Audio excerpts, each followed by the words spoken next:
My love for the 30s can be seen, I think, in the framing, in the sets, in the costumes of the film. I think there is a real visual love.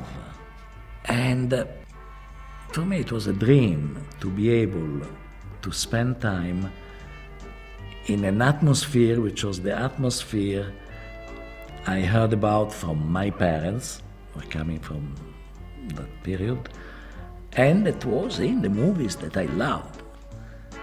So with the Conformist, I had the occasion to go back to that specific period of cinema.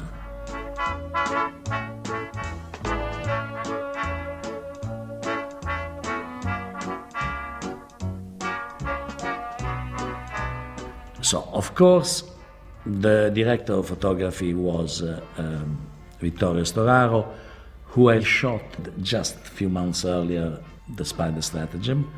Vittorio was the focus puller before the revolution, so I knew him. He was very precocious.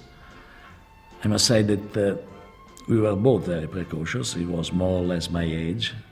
One of the main points that made the marriage between Bernardo Bertolucci and myself was the way they was used to mise en scène, the putting together as a director a scene, not necessarily everything in a very conscious way.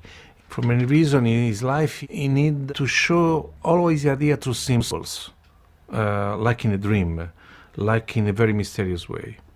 And at the same time, I said, Bernardo, let's creating a kind of cage around this character.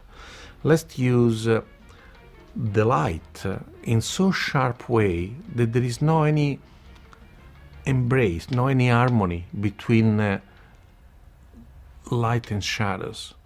Bernardo loved this idea, so we decided to do all the entire part of Rome through this claustrophobic feeling.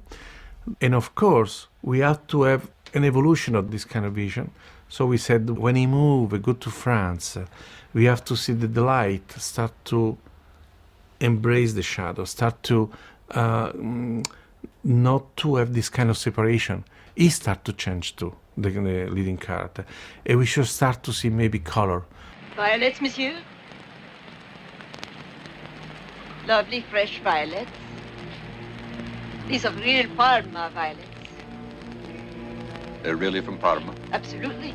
Let me have one.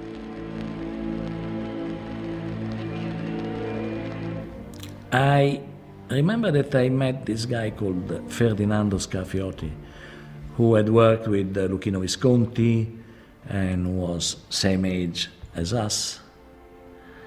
I met him and I gave him the book, I gave him the script. He was very inspired.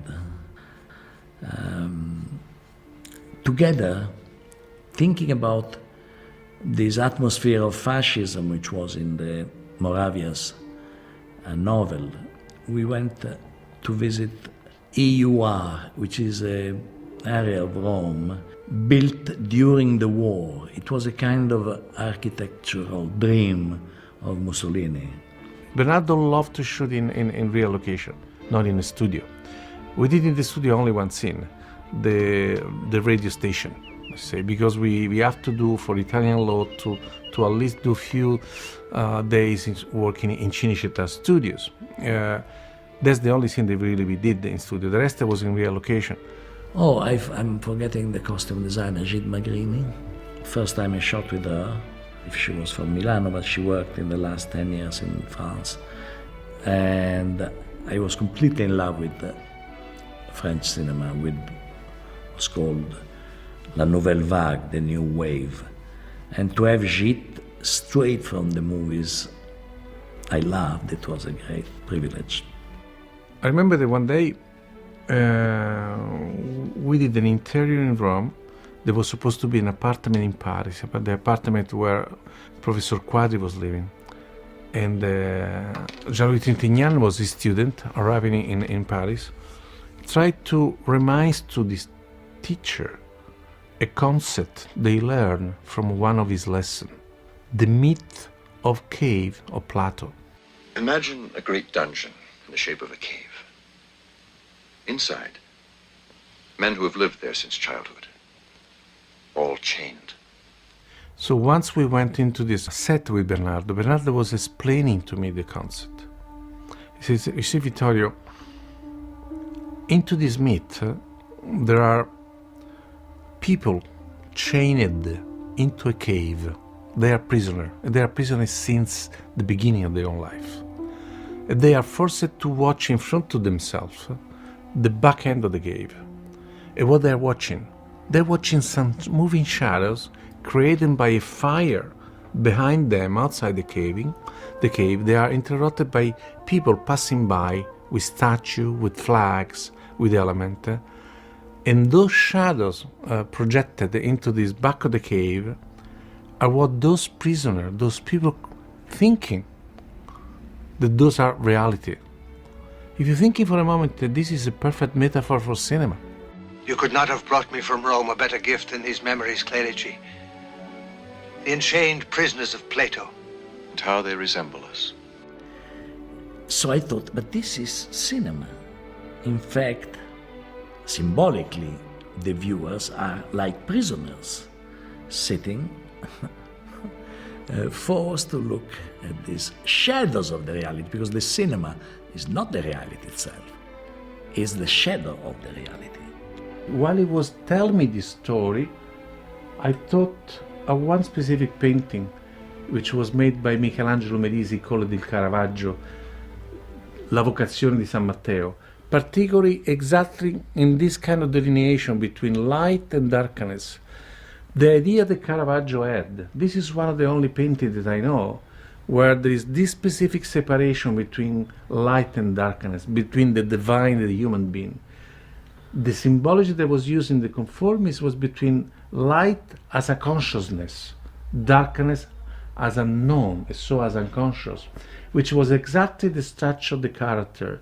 Somebody that have to hide something into himself, something that you don't know, shouldn't know, something that you shouldn't see, so in the darkness, is something that he present in front to him as a reality, which was the conscious side.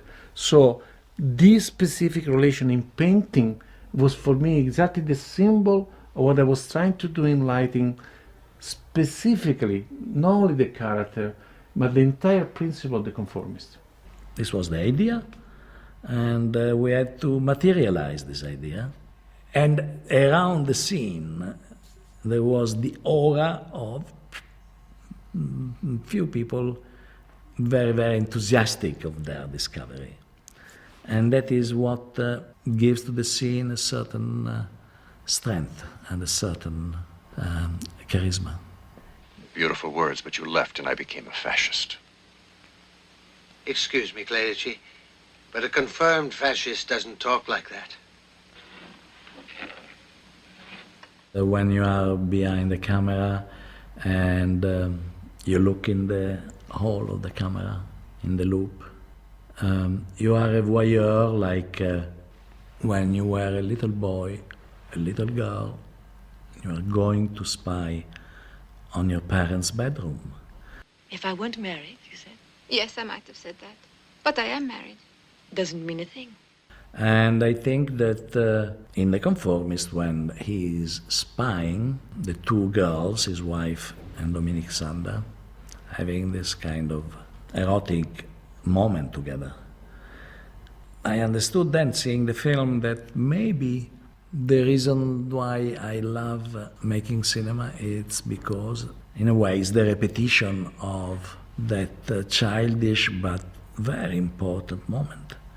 I don't remember if I've done it, but sometimes I think I'm doing movies because I want to repeat that moment, or maybe the opposite. I want to do movies because I never done it as a child, and I want to be today spying in a keyhole. Oh, Switzerland, oh, Switzerland, oh, Switzerland. The murdering of Professor Quati and his wife was probably one of the most emotional sequences that we've done in The Conformist. And I remember that we were in North Italy at the Abetone. It was really winter time. And we done several things that we have the last afternoon for us. And after we have to come back to Rome. Our time was over. And Bernardo said to me, Vittorio, the sequence is very complex. We done, I think, all the necessary shots that we need to create in the atmosphere, the tension.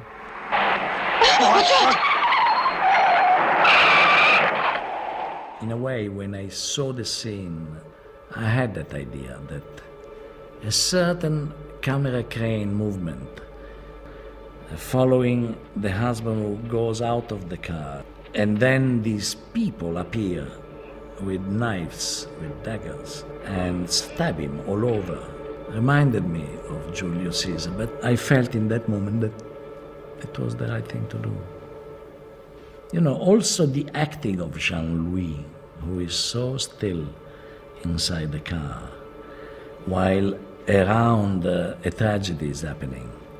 Even him, when he sees that the girl, Dominique Sanda, runs toward their car, and she sees Marcello inside, and she starts knocking on the car window, and he closes completely the car. He doesn't look at her, or if he looks, then she understands that he's behind all this murder. And the moment she understands, her face is distorted by anguish, despair, need of revenge. And is like a sculpture, it doesn't move.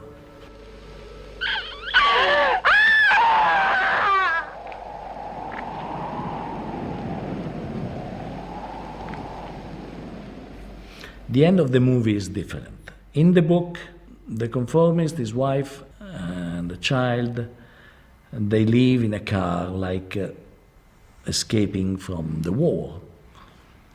There is an airplane which is maybe of the Allies, or nobody knows in the book, which sees the car and goes down and machine guns the car, and they all die, and the conformist died there. I wasn't happy about that. So I thought it would be much more punishing for the character suddenly when he sees the man that he thought to have killed when he was a kid, alive, trying to seduce another young man. He sees him alive, and he understands that all his life, all his desire to be a conformist was based on the idea that he was different because he was sex abused by this man. So this man is alive, so he hasn't killed him. He wasn't different. He has a kind of explosion. What are you doing? Let me be! I've got to know! Let me alone! Murderer! Murderer! And I think that in the last shot of the film, when Jean-Louis Trintignant sitting turns his face toward the camera and looks, you can understand that suddenly he understood the truth about himself. I like to think that I'm the last one to understand my movies, but I think for me, it's better like that. I couldn't go to a set knowing already what I want to do.